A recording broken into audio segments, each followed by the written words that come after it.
Welcome everyone. My name is Sean, and today I want to talk about a small story, a story out of the state of New York, but I think it is indicative of how the left operates versus how the right operates when it comes to going after a particular brand for ever daring to not express your values. And I want you to really hone in on this story. I want you to understand it. I want you to reflect upon it when you hear calls from people on the right to get off the Bud Light boycott, to side with them, to jump in with both feet just because the UFC happens to have taken a bunch of money for them. Because the left never lets things go. The left always goes after their enemies, and they continue to perpetually go after them, even if it supposedly doesn't align with their other core values. And a perfect example of this is this legislation that is being proposed in the state of New York to go after Chick-fil-A nearly a decade later after the controversy of them being a Christian company and the founders of said Christian company not supporting same-sex marriage. They're still targeting Chick-fil-A this far into the future, and you're talking about giving up on Bud Light and going and buying it and drinking it because months later they decided to pivot in their marketing campaign and put money into the UFC. Now, we're going to talk about it, we're going to discuss it, but before we do, I want to say thank you to everybody signed up over at actualjusticewarrior.com/join. Give me the money. Give me the money. Okay? And thank you to the podcast listeners, Spotify, Apple, and Google's podcasting platform. See you then. Well, you know how the song goes, closed on Sunday, you're my Chick-fil-A.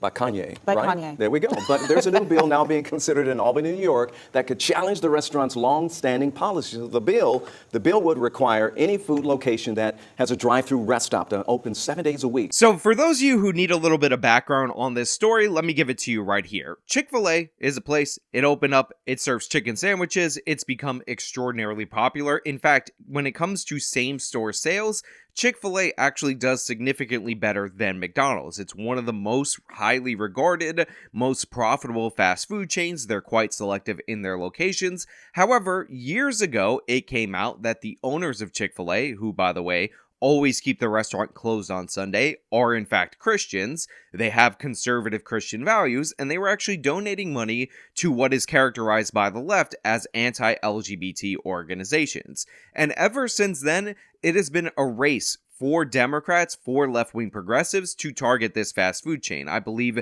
you had the mayor of Boston way back when saying that Chick-fil-A was not welcome in the city because of their political speech. They were not going to allow them to open restaurants in the city of Boston. Seems a little ridiculous, seems a little bit extreme, but ever since then, there have been all these different ways to try to target Chick-fil-A because of the fact that since 1946, they decided to close on Sunday. Chick-fil-A has always closed on Sundays since it first opened up in Georgia in 1946. And a lot of folks out there say they don't want to see that change. Now, this has been going on for years. Even though Chick-fil-A has backpedaled in some regards, I believe they started donating to some pro-gay organization. And by the way, there's never any reported instance, as far as I could tell, of Chick-fil-A's abusing their LGBTQ, XXIIP, elemental J, K, W, Y, whatever employees. They've been targeted viciously, and the latest targeting of them is from the state of New York, which has decided that they're going to propose a bill that's going to require all fast food restaurants with the drive-thru location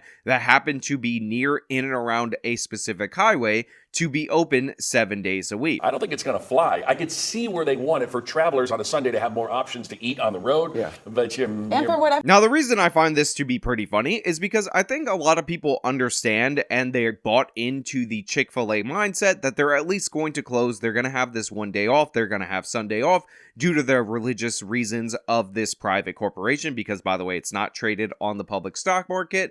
And because it's actually kind of nice for the employees to always have at least one day guaranteed off from Chick-fil-A.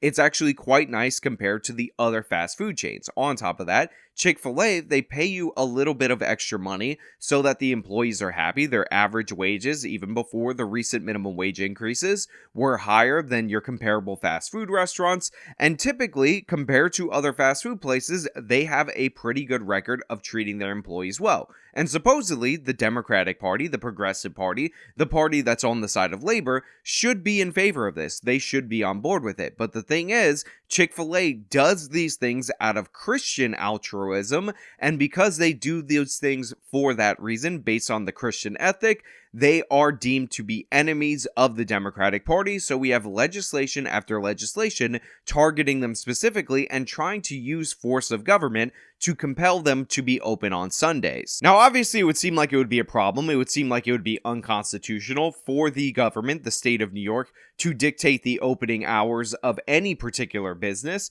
However, they do say that there are justifications for this, even though this bill is clearly and obviously meant to target Chick-fil-A. If you go to these various places on the side of the road, on the side of the highway, at rest stops and whatnot, all the other restaurants, all the other options are open through this 7-day week kind of time period, and the only one that has one given day off for all of its employees is, in fact, Chick-fil-A. So obviously, this is a thinly veiled targeting attempt at the restaurant. And one of the things that I find interesting is that their justification is, look, when people pull off the side of the road, they shouldn't have to deal with something being closed. They're hungry. We want them to have more options. We absolutely love the truckers and all the people who are traveling, so we're doing this for them. And one of my favorite things that happened in response to this is that a local news agency actually went out of their way to interview these people, the people that supposedly this New York State bill is advocating for, that they're defending their divine right to eat at a restaurant that wants to be closed and doesn't want to have their employees work on Sunday,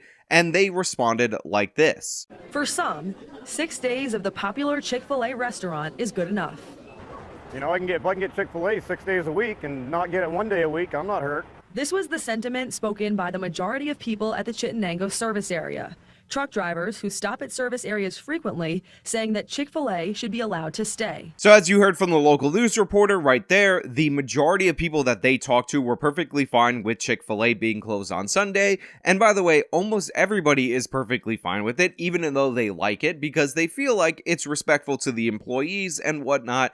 And a lot of people who support Chick-fil-A happen to also be Christians, and they like the idea of people respecting the religious tradition even when they're a very successful business, and it would be so easy for them to open that extra day and bank those sales. One of the craziest things that I heard about Chick-fil-A is they actually have a restaurant in the new Atlanta Falcons Stadium. Most of the NFL football games occur on Sunday, and that restaurant is closed at the Falcons Arena every Sunday. They still stick to their principles even when they're paying through the nose specifically to be there, and keep that restaurant open and turn down all that revenue, because you know for a fact if you could buy Chick-fil-A at a Falcons game, you probably would do so. But I've seen legislation aimed at Chick-fil-A when they're in the Denver airport. All across this country, there's all these left-wing people who supposedly care about employees, yet they're still targeting Chick-fil-A based on a controversy nearly 10 years ago, and I think that's something that you guys need to remember and think about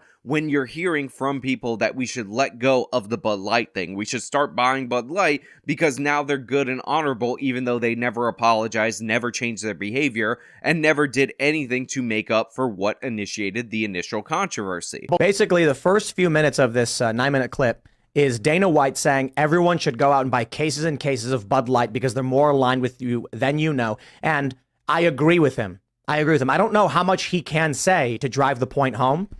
But you have a lot of people saying, no way, Bud Light is dead to me, etc. And you know what? I don't think it matters all that much either way. But I'm on the buy Bud Light train right now.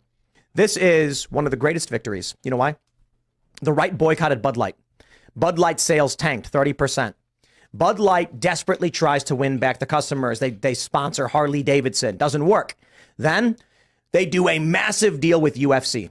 And we all kind of groan like, why would UFC do this? And then Sean Strickland comes out and says, Bud Light has now sponsored everything I have to say. And he said some things I can't repeat on YouTube because of the censorship. But very, I would say to many people offensive, though many of these people are offended by everything. And that means Bud Light switched from underwriting wokeness to underwriting anti-wokeness. There's nothing more you can ask for. I suppose you could ask for an apology. But money has changed hands. Now, look, I like Tim. He's a good guy and everything, and I understand his perspective. I think it comes from an earnest place, but I just think he's wrong right here. The fact of the matter is, they would never stop. What we're seeing with Chick-fil-A is proof that the left would never stop. So giving up after a couple of months after they put all this money into the UFC is ridiculous and absurd. I'm far more aligned with friend of the channel, Anna Perez. Link in the description to her Twitter if you want to follow her. They want to destroy us. They want to destroy everything. And so if it was like a patriotic company and this was happening, they'd be like, no, keep pushing them. Don't buy anything from them. That's why we're like, whenever they cancel us, they have no forgiveness. They have no grace whatsoever. And it's like, why would we extend that to them? And for proof of this, all you need to look at is the fact that they're still attacking, trying to change, alter, punish Chick-fil-A based on a controversy that's over 10 years old. They never stopped the canceling of a brand that they associated with conservatism. So the idea that we're going to let it go and say bygones be bygones with Bud Light after just a couple of months is absurd. Now, I'm not big on boycotts overall, but I said this at the time that if you just focus on one brand, if you just targeted them and you cause them serious damage, then maybe this will put the fear of God into other brands. And by the way, this is a principle that the left wing is leaving up to. They're still going after Chick-fil-A even around 10 years later, just based on the fact that they had that controversy with same-sex marriage over a decade ago. I think it's they're taking away their right of choice. I mean, this is a country of free enterprise.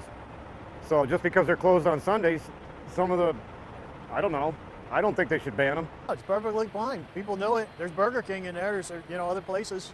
Popeyes, you can stop somewhere else, you can get off the highway. So right here, you have two truckers. These are people who pull off the side of the road. They end up eating a lot of fast food, hardworking people supposedly being defended by the state of New York, and they want the Chick-fil-A to be able to do what it wants. They don't want it to be shut down. And by the way, they interview another person, just a random traveler that happened to be in this area, and she speaks to the unconstitutionality of this proposal by the state of New York. One customer at the service area added that if Chick-fil-A's were banned from service areas, she believes it would violate their constitutional rights.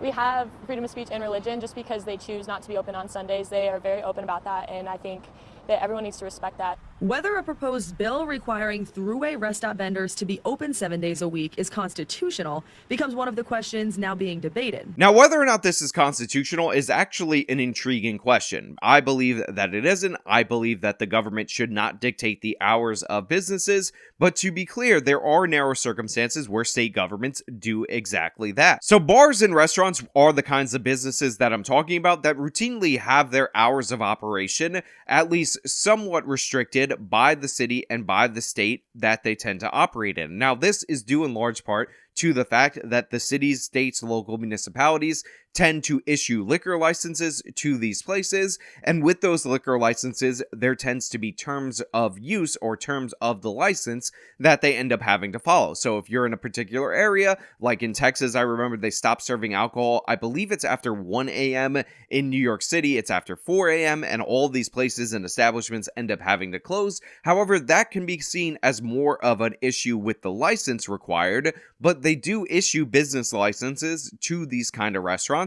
So maybe on that end, you could try to justify some kind of restriction related to their hours. However, forcing the bars and the liquor stores to open on days where they don't want to open seems like it's a different animal. So on its own, I have an issue with it. Even with the liquor license precedent, I also have an issue with it. But more importantly, fundamentally, what this is targeting Chick-fil-A's business, the people in the business, and the religious freedom of those people. Because the reason they close on Sunday is for a religious reason. The reason the state of New York is targeting them is for that very same religious reason. If there happened to be a Jewish franchise, a kosher franchise that was closed during the Sabbath for the Jews, which happens to be Saturday, this would not be an issue at all whatsoever. There would be nobody in the legislature targeting them.